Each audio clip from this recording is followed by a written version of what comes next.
This is one of those days in a Premier League title race that if you are an Arsenal fan, you're asking yourself, where were you March 14th when Max Dowman scored that goal that made you start to believe that your football club will lift the Premier League title in May 2026. Every single Arsenal fan, after Dowman came on and scored that goal, you really started to believe, didn't you? You really started to believe, and that was made all the more relevant when, as an Arsenal fan, you probably, we got the job done against Everton. We've done our part. All Arsenal have to do now is win your games. Forget about the rest. The regular talk. You know what Arteta is saying in the media. You know what all the players are saying in the media. We're not going to focus on the other teams. We're just going to do our business. But we know, every single one of us know, we're all checking what Man City going to do now. How are they going to respond? They're 10 points behind Arsenal in the title race, and they have to absolutely get 3 points when they travel to West Ham later that day. And if you're an Arsenal fan and you check your phone when you've seen that it was full time, and you've seen that the almighty Manchester City, the Pep Guardiola and Erling Haaland led Manchester City, had just dropped points to relegation fighting West Ham, you really started to believe on March 14th that Arsenal could be Premier League title winners at May this year. And I don't blame you for that. Because I'm an Arsenal fan as well. And when Max scored, I really started to believe that yes, this team could possibly go on and win the Premier League this year. But guys, we're going to look at all the games. Man City, we're going to look at what went wrong with them. We're going to look at Arsenal as well. Because even though that performance was a 2-0, on paper, you look at it, Max Dowman scored. There was still a lot of issues to highlight from that performance. It still looked like the same old Arsenal, the same old Arsenal theme from this year where you're going, the attacking play is just not good enough. The attacking play is not the attacking play of champions. And in this video, I will talk about why that is the case. And then I'll also highlight the man of the moment, the guy that's on everybody's lips, number 56, Max Dowman, who today, I feel, if Max Dowman didn't come onto that pitch in the 74th minute, I don't think Arsenal win that game. But yes, guys, let's get straight into it. Arsenal 2-0 winners against Everton at home in the Emirates Stadium. Gyökeres grabbing a late goal in the 89th minute and Max Dowman grabbing a second for the Gunners in 90 plus 7. Guys, I'm going to start with this lineup, right? And when I first seen this lineup, I genuinely believed that Arsenal and Arteta had got it right. I looked at the lineup, and considering that Everton were with a makeshift backline with James Garner, O'Brien, Michael Keane, Mikalenko, that's not their first choice defense. So I really felt that having Havertz play up top with Eze, Saka and Madueke, we're going to see something a bit different from the Arsenal attack. I really thought it was one of those games where Arsenal could really go and, put one or two past Everton in the first half and kill the game. But boy, was I wrong. Because as soon as that game started, right, I wouldn't forgive you for saying that Everton had the better chances for the first 17 minutes of the game. When you play against Arsenal, right, a team that wants to pin you back, a team that wants to impose themselves on you, whenever you get chances against that team, whenever they make a mistake, maybe they hit a square pass which has gone wrong, and you take the ball, you're always going to find yourself in 2v2 situations or 3v3 situations, and you always get a dangerous attack. In that first half, where Njai was able to shield the ball from the left-hand side, put a nice cross, and Calafiori had to come up with one of the craziest blocks I've ever seen in my life to stop Dwight McNeil from making it 1-0. You're really starting to think this may be one of those games. But it was expected though. Everton have one of the best away records in the Premier League this season. I think they have the third best after Arsenal and Man City. So it just tells you the type of team they are when they come visiting your stadium. They will be resolute. David Moyes is their manager. He will always set them up properly. Defensively, they will frustrate you. They will make it slow. And that's exactly what they did to Arsenal today. They frustrated them. They made it slow. They forced Arsenal to be, a bit lazy, a bit lackadaisical, sideways, backwards. They let Arsenal be comfortable in those passes. And I really feel like that's the problem with Mikel Arteta's system. When these players, right, get into the habit of knocking it sideways, backwards, you don't keep the defense honest. Because as a defender, all I have to do in that situation is just maintain my shape. You can pass the ball a million times in front of me and then we'll go home and play a 0-0 draw. And in Everton's case and David Moyes' case, I'm 100% sure that that's possibly what they were playing for. Bar the occasional counter-attack where you're going to tell Njai, Beto, Drewsbury, Hall and McNeil, try and make something happen. If we score one, we lock up shop. And Arsenal really played into their hands for the first 17 minutes. And what is the issue, guys? Because a lot of people are talking about this issue with Arsenal's attack, are talking about how Arsenal's attack looks stale. One, I'd say the likes of Bukayo, who were heavily reliant on that right-hand side, has taken a massive nosedive in terms of form, in terms of performances, in terms of outputs, in terms of his technical security. He's taking a nosedive. And this may be as a result of the injuries he's had. This may be as a result of the amount of minutes that he's had. But Bukayo Saka right now, in all honesty, and for the majority part of the season, is not offering Arsenal what they need to get over the line. It's not offering Arsenal what we need right now to make the system work, to make the system effective. Because let me tell you something. With Mikel Arteta's Arsenal system right now, the issue is not defensively. We know the partnership of Gabriel and Saliba. On their day, they're basically impenetrable. This back four is one of the best back fours in world football, if not the best. And the midfield partnership of Zubimendi and Rice is really not that much of the issue, even though a lot of fans are very critical on Martin Zubimendi. Guys, the main issue is in the attack. Arsenal need risk takers. Arsenal need players who will play the pass. There's sometimes I watch Arsenal, especially in the first 70 minutes, where you're playing it too safe.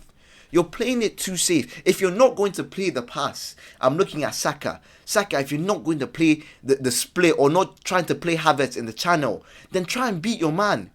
Try and be dangerous. Try and keep the Everton defense honest. And we weren't doing that today. If you see today, we settled for a lot of long shots. If you look at the stats in this game, Arsenal, 25 shots. But those were empty stats. Look at how many shots were from outside the box today. We settled. Why? Because we didn't have the incisiveness. We didn't have players willing to take risks. Zubimendi was not splitting the lines into the likes of Saka and Havertz and Eze. They weren't playing the lines.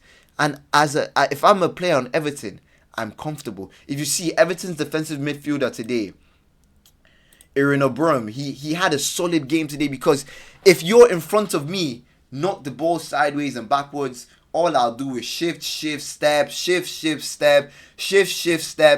and we play 0-0 and we go home. That's what Everton wanted.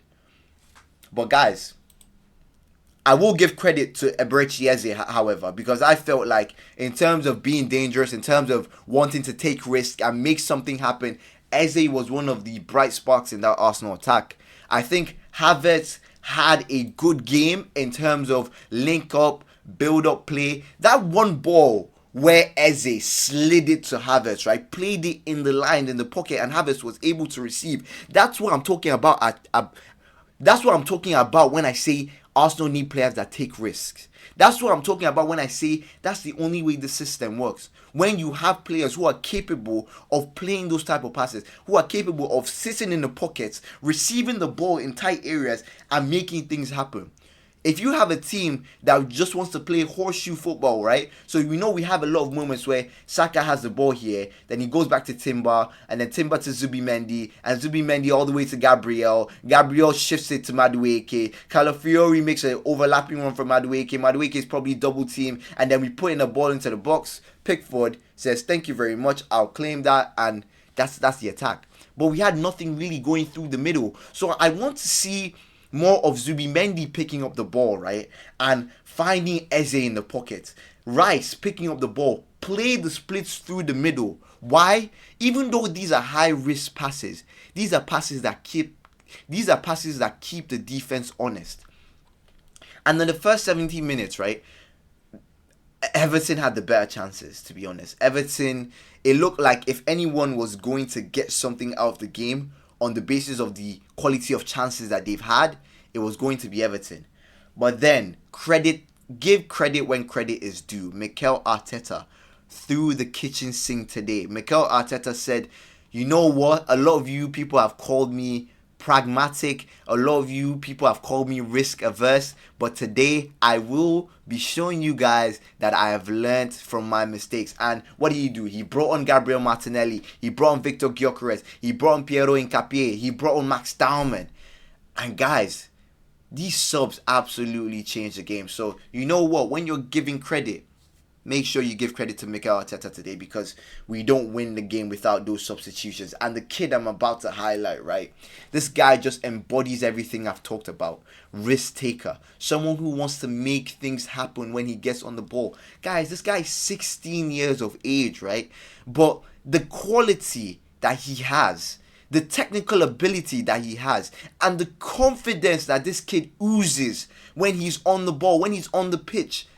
Guys, it's generational, man. I know that word is used a lot, generational talent this, generational talent that. But we all watched the game today, and we all know that Arsenal have one of the best talents in English football on their hands. Not even just English football. Arsenal have one of the best talents in world football.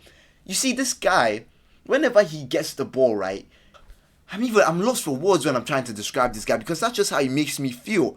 When he gets the ball, it's almost like you're on the edge of your seat. You're just waiting for something to happen, because you know this kid has the ability to create something out of nothing. Whether it's taking on players, whether it's a cheeky nutmeg. If I was Kieran Dewsbury Hall today, I'd be going, yo, this Max Dowman kid is serious. Because the amount of times where Max Dowman made Dewsbury Hall look silly. Even for the goal he scored, he put Dewsbury Hall on his backside. So that just tells you the type of player this guy is. For the first goal, Gyökeres' goal, he puts the ball into the box, finds Hincapié, and Hincapié uses his torso, taps it in. Gyökeres has an open post. But those two goals today come from this kid. And this is what I'm saying, right? You watch Saka and you watch Dowman, and what they were able to offer Arsenal is just night and day. And Bukayo is my boy. But it feels like, and it looks like Arsenal have the luxury of giving him rest, because we have a guy like Max Dowman, Noni Madueke as well. When he was on that right hand side for the brief 2 minutes or 3 minutes that he was before he got took off, you saw what he offered. He took risks, tried to beat his man. He went past 1, 2, 3 guys.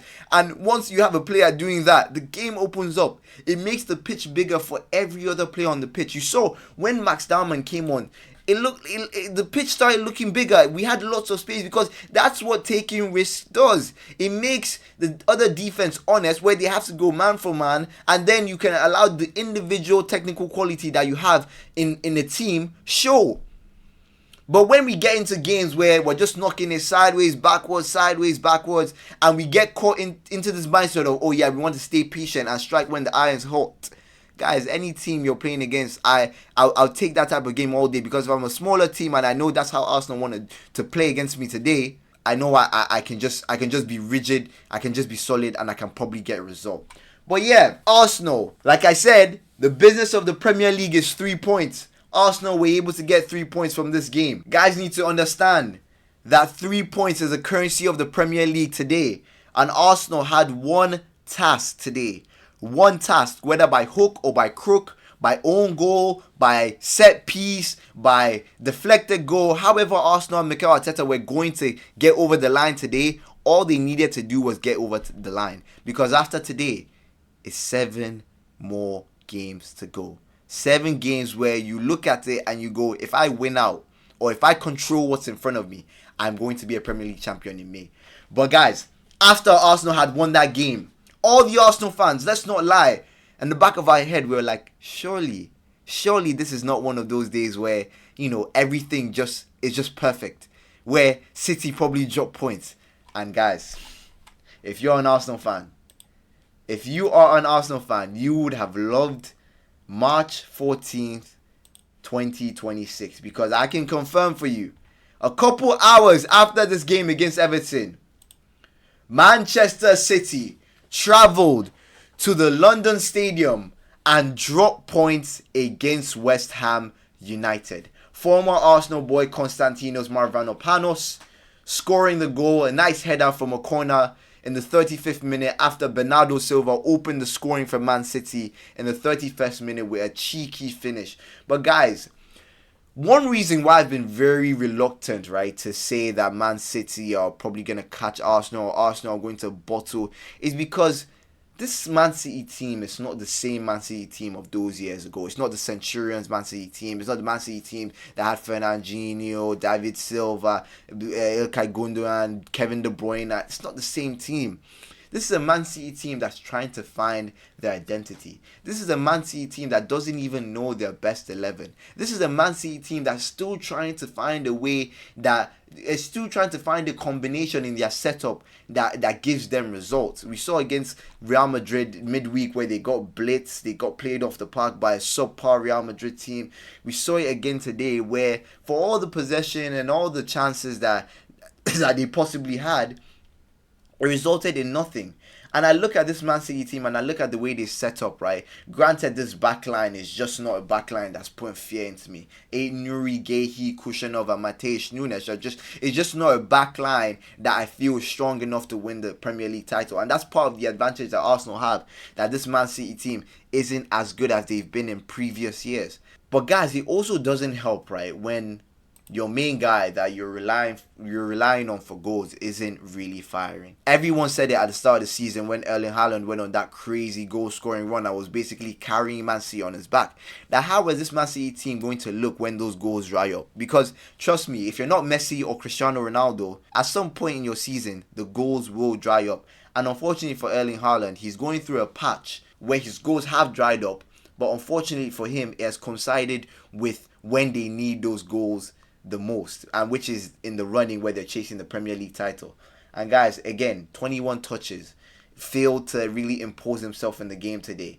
Mavropanos basically had him in his back pocket today, and this keeper as well, Hermansen, made some crazy saves today.